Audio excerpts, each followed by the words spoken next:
श्री शिवाय नमस्तु भयम। दोस्तों, जैसा कि आप सभी लोग जानते हैं कि 7 जुलाई 2026 यानी मंगलवार को पड़ रही है आषाढ़ मास की कृष्ण पक्ष कालाष्टमी तिथि।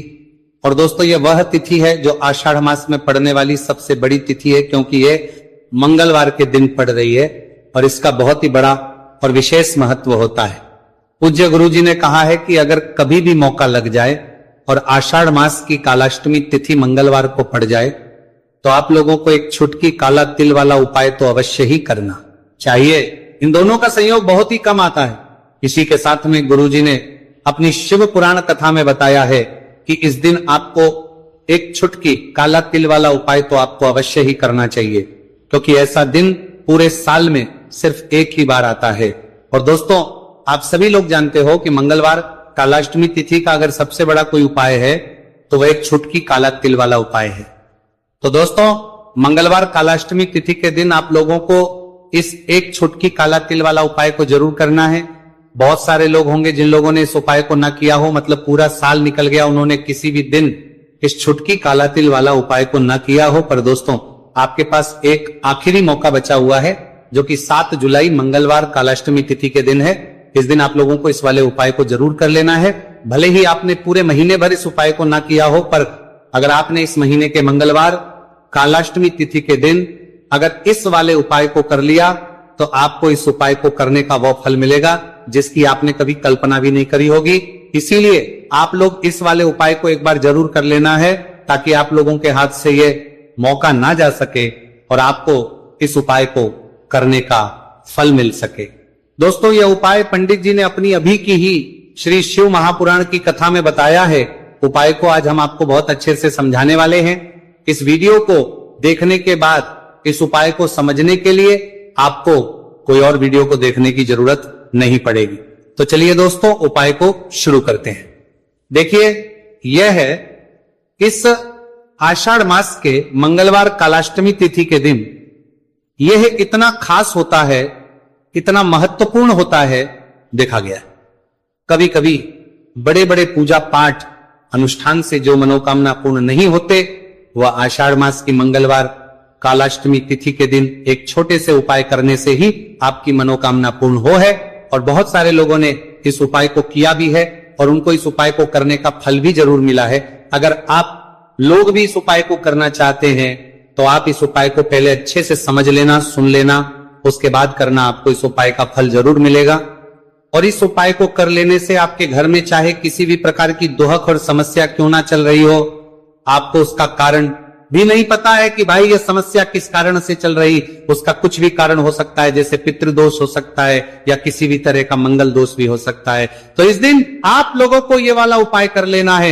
ये एक ऐसा उपाय है जिस उपाय को अगर किसी विशेष दिन पर किया जाए तो भाई उस विशेष दिन का जो है वह तो हमें मिलता ही मिलता है, पर हमने उस दिन पर इस उपाय को किया है तो हमें उससे भी बड़ा फल मिलता है, और फल बहुत जल्दी मिलता है, क्योंकि आप इस उपाय को बहुत ही बड़े और विशेष दिन पर रहे हो। तो चलिए अब उपाय के बारे में बात करते हैं, लेकिन उससे पहले आप लोगों को यह जानना आवश्यक है कि आखिर ये उपाय किस समय करना है, किसको करना है और कैसे करना है। तो चलिए हम आगे आपको वीडियो में एक एक करके बता देते हैं। लेकिन उससे पहले अगर आप लोग हमारे चैनल पर पहली बार आए हैं या फिर मेरी आवाज आज पहली बार सुन रहे हैं तो हमारे चैनल को सब्सक्राइब जरूर कर लेना और इस वीडियो को लाइक करके कमेंट बॉक्स में श्री शिवाय नमस्तु भयम ओम नमः शिवाय जरूर टाइप कर देना। तो दोस्तों, इस एक छुटकी काला तिल वाला उपाय को हमें इस मंगलवार कालाष्टमी तिथि के दिन कैसे करना है, किसको करना है, किस समय करना है और कहां पर करना है, ये सारे सवालों के जवाब आपको इस वीडियो में मिल जाएंगे।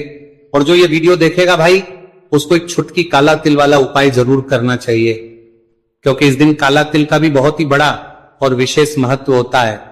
और बात आ जाए एक छुटकी काला तिल वाला उपाय की, तो ये सोने पे सुहागा वाली बात हो जाती है और ये एक बहुत ही बड़ा उपाय हो जाता है इस मंगलवार कालाष्टमी तिथि का।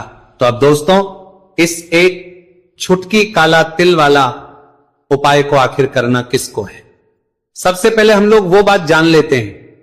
तो देखो, घर की जो बड़ी माताएं बहनें होती हैं, उन माताओं बहनों में से कोई भी एक बड़ी माता बहन इस वाले उपाय को कर सकती है। और दोस्तों, अगर आप तो अपने घर में से सभी सदस्यों को भी इस उपाय को करवा सकते हैं। अगर किसी व्यक्ति की खुद की कोई मनोकामना है, खुद की कोई दुख और परेशानी है जो कि वह अपने लिए ही करना चाहता है इस वाले उपाय को, तो वह खुद अपने लिए भी कर सकता है। बाकी अगर कोई घर में से ऐसा है जो कि अपने पूरे घर परिवार की सुख और शांति के लिए ये वाला उपाय करना चाहता है, तो भाई वो भी कर सकता है, उसमें भी कोई दिक्कत वाली बात नहीं है। कहने का मतलब है कि इस उपाय को हर एक सदस्य भी कर सकता है और पूरे घर परिवार के सदस्य के लिए घर की बड़ी माताओं बहनों में से कोई एक माता बहन भी कर सकती हैं। माताएं बहनें अगर घर में उपस्थित ना हो या वो ये वाला उपाय ना कर पा रही हो, तो फिर घर का कोई बड़ा सदस्य भी इसे एक छुटकी काला तिल वाला उपाय को कर सकता है, चाहे फिर वो पुरुष ही क्यों ना हो, उसमें कोई भी दिक्कत वाली बात नहीं है। उसके बाद में दोस्तों जो अगला प्रश्न निकल आता है वो यह आता है इस उपाय को लेकर कि आखिर इस उपाय को हमें किस समय करना है, सुबह के समय करना है कि शाम के समय करना है। तो देखो इस वाले उपाय को आप लोग सुबह के समय भी कर सकते हो और शाम के समय प्रदोष काल में भी करना है सकते हो। अब अगर आप पूछो कि भाई सबसे उत्तम समय कौन सा रहेगा इस एक छुटकी काला तिल वाला उपाय को करने का, तो हम आपसे बस यही कहेंगे कि इस उपाय को आप सुबह के समय करेंगे तो ज्यादा बेहतर होगा। बाकी अगर प्रदोष काल शाम के समय भी करेंगे तो भी अच्छा होगा, उसमें कोई भी दिक्कत वाली बात नहीं है।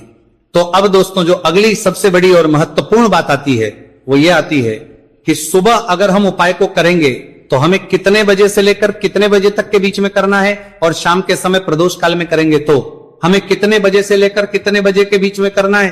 तो देखो सुबह जितनी जल्दी हो सके आप उपाय को करने की कोशिश करना कि अगर किसी कारणवश लेट भी हो जाओ, थोड़ी देर भी हो जाए, तो 10 या 11 बजे तक भी आप उपाय कर लेना, पर 12 बजे से ज्यादा देरी ना हो, ठीक है, इस बात का ध्यान रखना।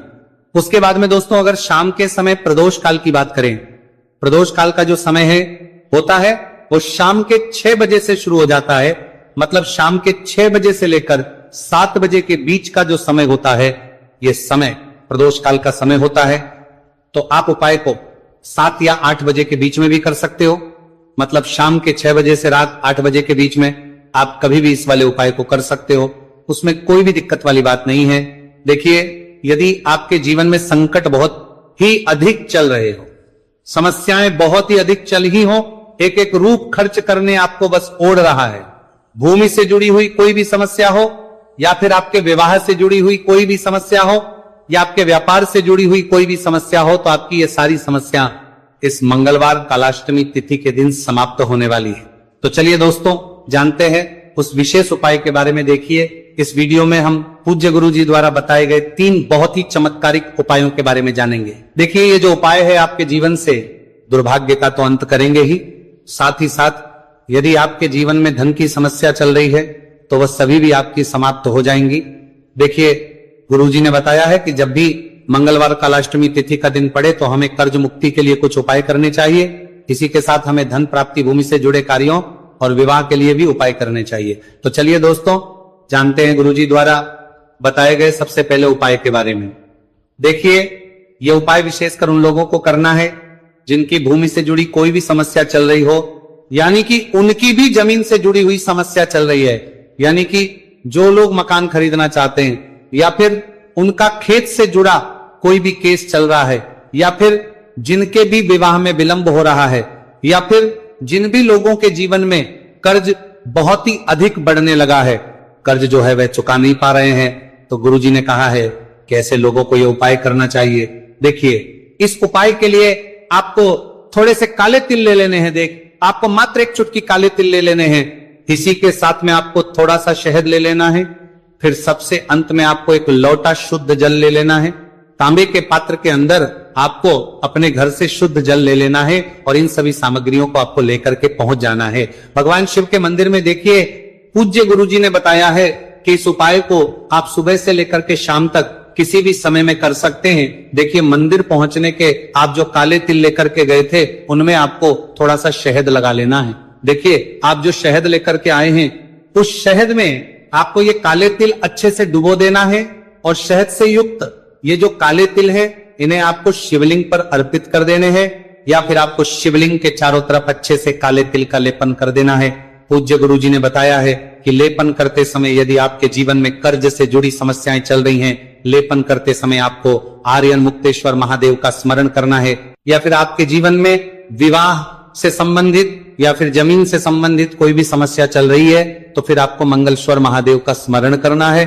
इसके बाद जो आप जल लेकर के आए हैं उसे आपको धीरे धीरे शिवलिंग पर अर्पित कर देना है तथा आपको लगातार शिव महापुराण के मूल मंत्र श्री शिवाय नमस्तुभयम इस मंत्र का जाप करते रहना है।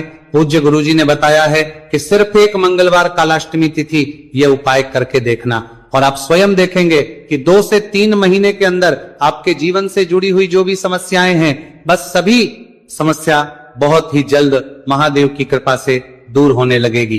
तो दोस्तों इस प्रकार से आपको ये पहला उपाय ना है। अब हम जानते हैं दूसरे विशेष उपाय के बारे में। देखिए इस उपाय के लिए आपको एक प्यारी सी बेलपत्र ले लेनी है। इसी के साथ में 1 लोटा शुद्ध जल लेना है तांबे के पात्र के अंदर और इसी के साथ में आपको थोड़ा सा शहद ले लेना है। देखिए मंगलवार का दिन है और मंगलवार कालाष्टमी तिथि के दिन यदि हम शहद का उपाय करते हैं तो इससे महादेव हमसे बहुत ही अधिक प्रसन्न होकर के हमारी मनोकामना को परिपूर्ण करते हैं। देखिए दोस्तों यदि आपको बेलपत्र नहीं मिल पाती है तो आप भगवान शिव के शिवलिंग पर जो बेलपत्र छड़ी हुई होती है उसे शुद्ध जल से धो करके उसका उपयोग कर सकते हैं। तो इन सभी सामग्रियों को आपको भगवान शिव के मंदिर में लेकर के पहुंच जाना है। गुरुजी ने कहा है कि इस उपाय को भी आप सुबह से लेकर के शाम तक किसी भी समय में कर सकते हैं। देखिए मंदिर पहुंचने के बाद आपके पास जो एक बेलपत्र है और बेलपत्र की जो सबसे बड़ी वाली पत्ती होती है और उसकी जो चिकनी साइड होती है उस पर आपको अच्छे से शहद का लेपन कर देना है।